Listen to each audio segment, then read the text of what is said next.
Και εκεί που τέτοια λέγανε, μιλώντας μεταξύ τους, τέντωσε ολόρθα να σκυλεί τα αυτιά και το κεφάλι, γιατί εκεί κάτω κοίτονταν ο Άργος του Οδυσσέα.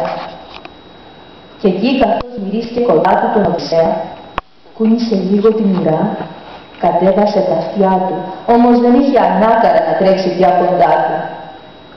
Έσκυψε εκείνος τότε αλλού και σφούγγισε ένα δάκρυ. Δες έρνε θαυμαστό σκυλί μες στην κοπριά πεσμένο, όμορφα που έχει το κορμί, μα αυτό καλά δεν ξέρω, αν είναι τόσο γρήγορο καθώς πεντάμορφο είναι, ή τάχα έτσι για λούστρο να το έχουν οι αφέντες στα σπίτια τους να θρέφουν. Και ο Ευμαίος λέει, τα αφέντη μου είναι το σκυλί που χάθηκε στα ξένα, όμορφα που έχει το κορμί και όλες τις άλλες χάρες. Να ήξερες το θάρρος του και τη γρηγοροσύνη, γιατί ποτέ δεν του φύγε μες στο βαθύ λατάδι. Το αγρίμι πόστρωνε μπροστά και ήταν να ψάχνει πρώτο. Τώρα το βρήκαν συμφορές. Του Άργου του πικρού θανάτου βρήκε η μοίρα, ως είδε τον Οδυσσέα ευτυχή στον 20ο πια χρόνο. Roughly translated by me, it says, and there, as everybody was speaking in the front porch, a dog just alerted, all straight up, his head and his ears, because that's where Argos of Odysseus was laying on the ground. And as he smelled close by him Odysseus, he lowered his ears, shook his tail, but he had not the strength to run near him anymore. And Odysseus, since he was in disguise, parenthesis, because he was going to see what's happening at his home, because there were suitors there trying like buzzards to marry his wife in order to get his kingdom, close parenthesis, he turned away and he wiped away one tear, one single little tear, because he couldn't afford to blow his cover.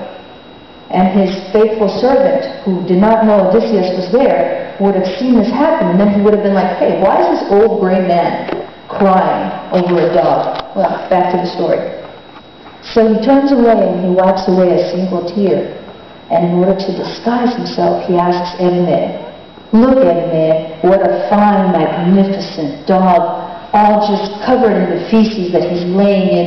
I wonder, though, could he have been as speedy and quick, just like beautiful as he may be, or could it be the fact that this is just a prize dog that a master just likes to keep around just to show off in his home? And Evnil says, this was my master's dog, who he abandoned as he had to go to fight in Troy.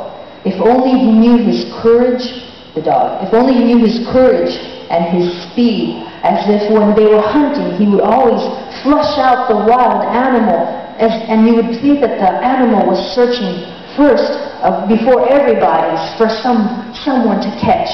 Now look at the poor animal. It's full of symphores, which means tragedies, I guess, roughly translated. And the final conclusion of this poem was, Argos died happily, even though his sad fate had made him live so long, but he died happily as he saw Odysseus, the 20th final year. That's the loyalty of a dog. And you have to imagine, Odysseus was gone for 10 years in Troy, then Odysseus had to find 10 more years to try and find his Ithaca. So the dog was already over 20 years.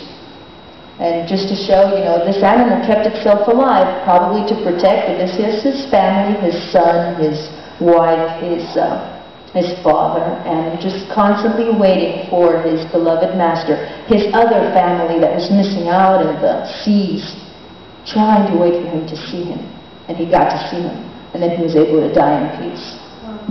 And then we talk about relationships, and we talk about stuff like that. One simple relationship that we can always have is the loyalty of the dogs, and of any animal. So, you know what? It's a beautiful story, and I hope it inspires all of you in its own way, the way it's supposed to be. And that was Argos of Odysseus. Thank you.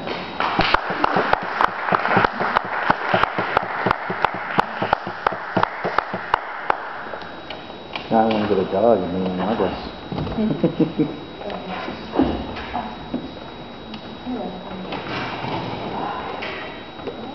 That is a really beautiful story. It makes me want to get a dog. It makes me want to